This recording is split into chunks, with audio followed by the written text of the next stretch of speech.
What seems to be the problem in the UK? David here. Hello, I'm Kelly. In this lesson, you'll learn how to describe pain and intensity. The conversation takes place at the doctor's office. The speakers are strangers. So they will use both formal and informal English. Okay, let's listen to the conversation.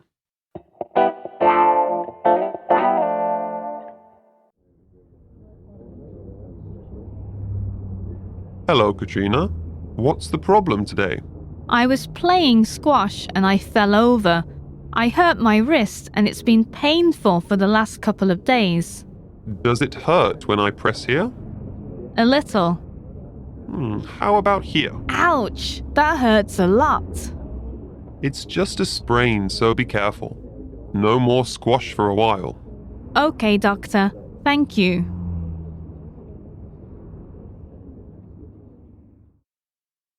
Listen to the conversation one time slowly. Hello, Katrina. What's the problem today? I was playing squash and I fell over.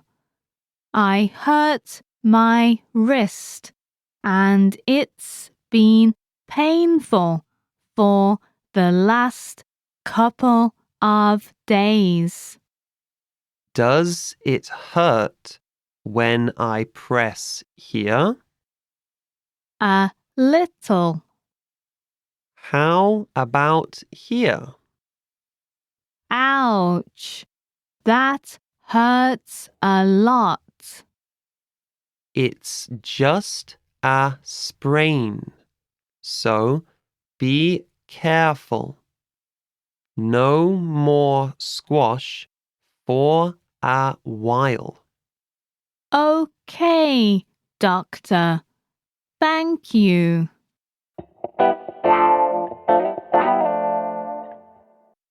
Poor Katrina. She hurt herself playing squash. Luckily, she wasn't hurt badly. Yeah, the doctor said she'd be fine. Kelly, what is seeing a doctor in the UK like? In the UK, there is a public health service called the NHS, the National Health Service. This means that all healthcare is free. Everything is free? Well, if you work, you have to pay national insurance towards it, but the amount you pay isn't linked to the care that you get. If you're unemployed and not paying national insurance, you're entitled to the same level of care as someone who does pay. What does the NHS cover? Practically everything. Katrina's trip to the doctor would have been free, and if she had needed a hospital stay or surgery, that would have been free too. Wow, that sounds great. It is, but sometimes there can be long waiting lists at hospitals and doctor's surgeries for non-emergencies, so people sometimes go private. What do you mean, go private?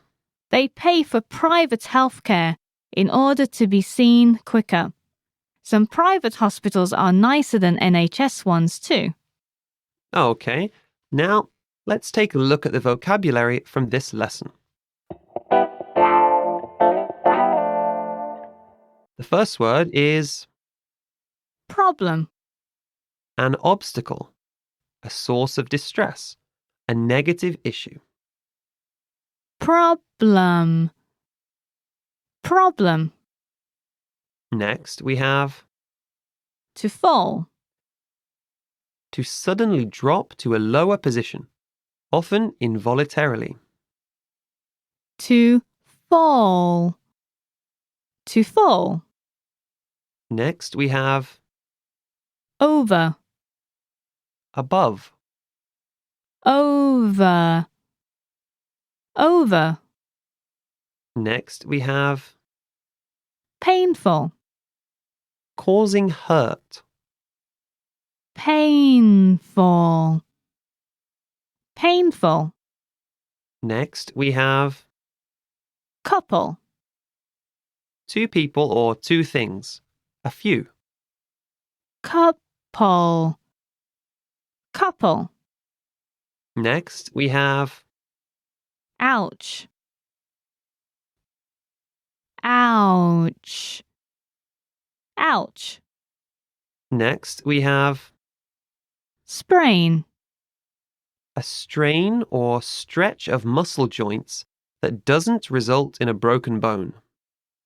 Sprain. Sprain. And last, Careful. taking much care, paying much attention. Careful. Careful. Let's have a closer look at the usage of some of the words and phrases from this lesson. The first word is Fell over. meaning to fall down. Fall means to suddenly drop to a lower position, and over is a preposition that usually refers to something above. Above, but this phrase means fall down. Yeah, kinda weird, huh? We use it a lot when we lose our balance and fall to the ground or trip over something. I fell over.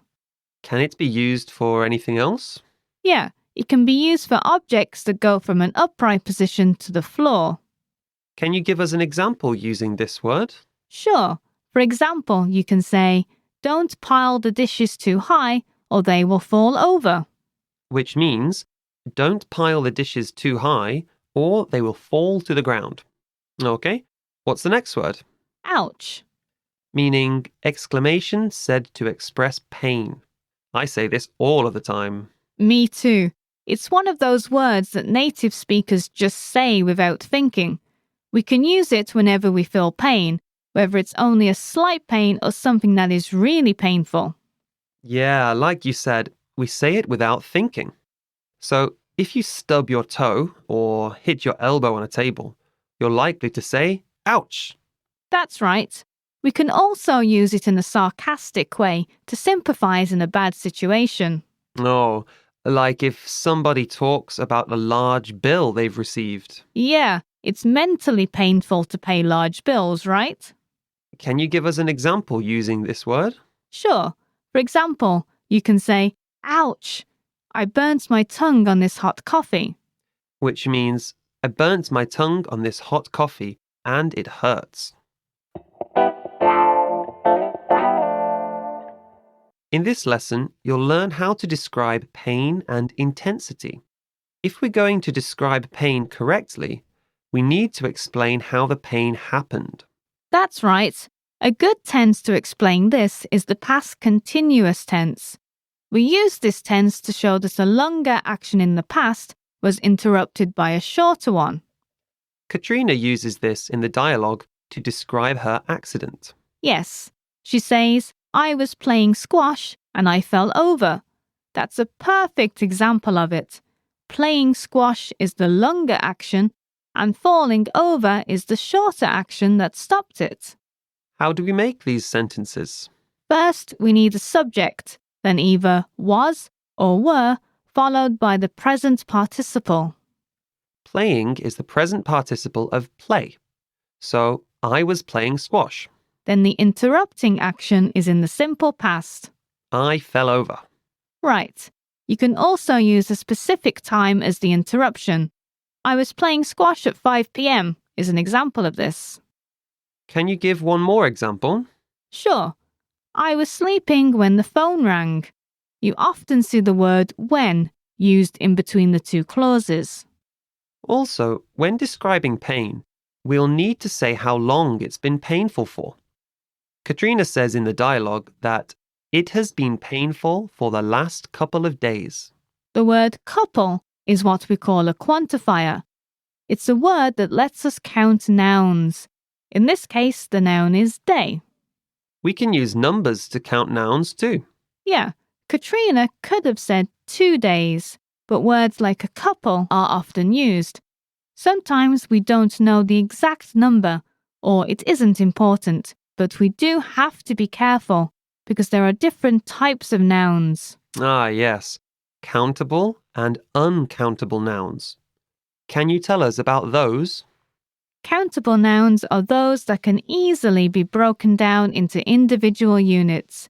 When they are plural, they have an S attached. So, things like dog, table, animal, book. Yes, uncountable nouns can't be broken down and are usually more abstract. That's things like time, advice, or news. We have to use different quantifiers for each type of noun. For countable nouns, we can use words like many or few. For example, I have many dogs and I have few cats. For uncountable nouns, we can use words like little, much, or some. For example, I have little pain, I have much pain, and I have some pain. Some quantifiers can be used for both, though. For example, you can use enough for both. That's handy. Okay, that's all for this lesson. Thank you for listening, everyone, and we'll see you next time. Goodbye. Bye.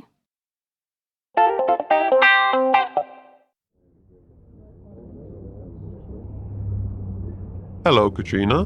What's the problem today? I was playing squash and I fell over. I hurt my wrist and it's been painful for the last couple of days. Does it hurt when I press here? A little. How about here? Ouch! That hurts a lot. It's just a sprain, so be careful.